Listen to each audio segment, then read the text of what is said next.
नमस्कार दोस्तों, अपना किड स्टोरी पर आपका स्वागत करते हैं। आइए जानते हैं अमूल ब्रांड के बारे में। अमूल की शुरुआत 1946 में गुजरात के एक छोटे गरीब दूध उत्पादकों को उनका हक दिलाने के लिए की गई थी। किसान मजबूरी में अपना दूध कम कीमत पर दलालों को बेचते थे, जो कि उनकी मेहनत का बड़ा हिस्सा खा जाते थे। उस वक्त देश में कुछ ही गिनी चुनी कंपनियां रहती थीं। इसलिए स्वतंत्रता सेनानी त्रिभुवन दास ने सरदार वल्लभ भाई पटेल और मोरारजी देसाई से इसके बारे में बात करने के लिए कहा। उस समय दूध की कीमतें मनमाने ढंग से निर्धारित की गई, जिससे पोल्सन को खैरा से दूध संग्रह करके उसके बाद मुंबई में आपूर्ति की जाती थी।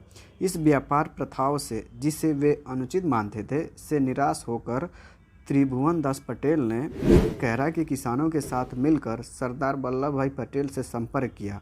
इन सबने मिलकर एक सहकारी समिति बनाने की सलाह दी और सबने सोचा कि वह सब दूध पोल्सन को न देकर सीधे अपने दूध आपूर्ति बॉम्बे मिल्क स्कीम को कर देते हैं। और किसानों को संगठित करने के लिए सरदार वल्लभ भाई पटेल ने मोरारजी देसाई को भेजा और किसानों ने सहकारी समिति का गठन किया और पोल्सन को दूध नहीं देने का संकल्प लिया। कुछ समय पश्चात तत्कालीन प्रधानमंत्री लाल बहादुर शास्त्री ने अमूल की पशु चारा फैक्ट्री का उद्घाटन करने के लिए आणंद का दौरा किया था। डॉक्टर वर्गीस कुरियन को मिल्कमैन कहा जाता है और पहली बार एच.एम. दलाया के प्रयासों से सहकारी समिति को और विकसित किया गया और भैंस के दूध से स्किम्ड दूध पाउडर बनाने का आविष्कार के रूप में सफलता मिली, जिससे भारत के संगठित डेयरी उद्योग में क्रांति ला दी। अमूल गर्ल के बारे में बता दें कि उस समय की डेयरी एकमात्र कंपनी पोल्सन के विज्ञापनों में भी एक गर्ल आती थी, जिसे पोल्सन गर्ल्स कहा जाता है। ऐसे में पोल्सन गर्ल को टक्कर देने और लोगों को आकर्षित करने के लिए अमूल ने and sales promotion agency hire की और अमूल गर्ल को दा कुन्हा ने क्रिएट किया। साल 1966 में अमूल गर्ल का पहला विज्ञापन आया, जिसे दुनिया का सबसे लंबा चलने वाला विज्ञापन भी कहा जाता है।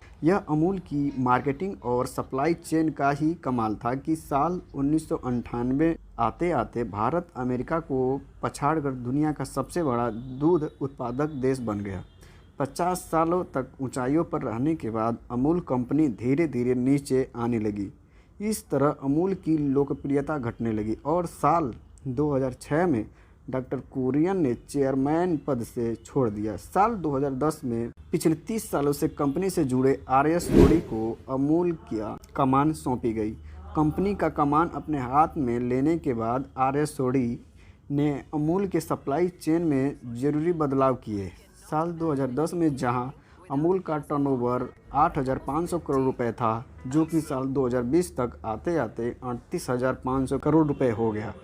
कोरोना संकट में जहां एक तरफ कंपनियों का कारोबार ठप पड़ गया था, जबकि दूसरी तरफ अमूल ने आपदा में अवसर का लाभ उठाते हुए साल 2021 तक पहली तिमाही में 33 नए प्रोडक्ट लॉन्च किए और इस तरह सभी 247 लीटर दूध से शुरू हुआ अमूल का बिजनेस रोजाना 2.3 करोड़ लीटर तक पहुंचा चुका है।